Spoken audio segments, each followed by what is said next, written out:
রে, তোকে যে পুই পুই করে বলে দিলাম সকালবেলার মধ্যে সব করে ফেলবি, সেই বিকেল করে দিলি।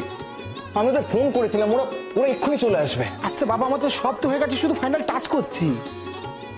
খাবার দাবার সব ঠিক করে নিয়েছিস তো? সব কিছু ঠিক আছে। আচ্ছা শোনো না, এইসব নিয়ে তুমি একদম চিন্তা করো না তো। আর তোমার টেনশন করছে কেন? আজও টেনশন করবো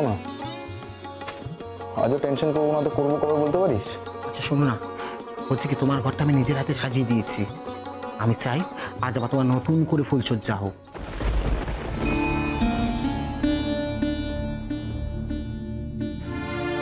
আজ যে কি হবে আমি কিছুই বুঝতে পারছি না। শোনো না, বলছি কি, আজ রাত্রের জন্য কিন্তু তুমি ওকে একা পাচ্ছ। যা করার যা বলার কিন্তু আজকেই বলতে হবে।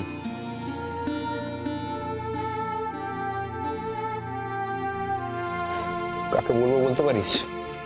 যার কাছে অতীতটা সম্পূর্ণ মৃত, যার জীবন থেকে অতীতটা সম্পূর্ণ নিঃশব্দ হয়ে গেছে, তার কাছে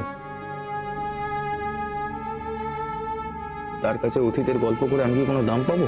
তাহলে যদি আজ রাতের পর কালকে চলে যেতে চায়? সেটাই স্বাভাবিক।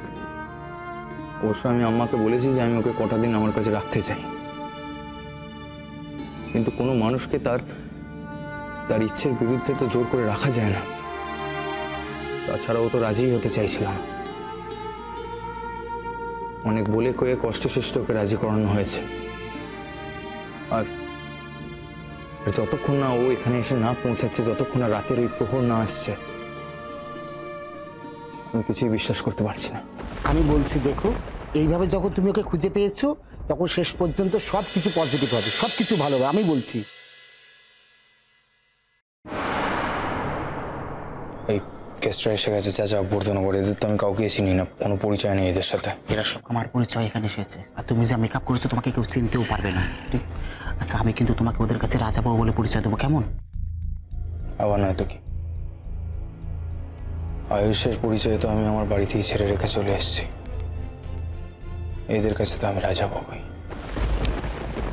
आइए जनाब, आइए अंदर आइए, तशरीफ रखिए। ইনি হচ্ছেন রাজা বাবু, এই মাহফিলের আয়োজন করেছেন। बैठिए बैठिए बैठिए।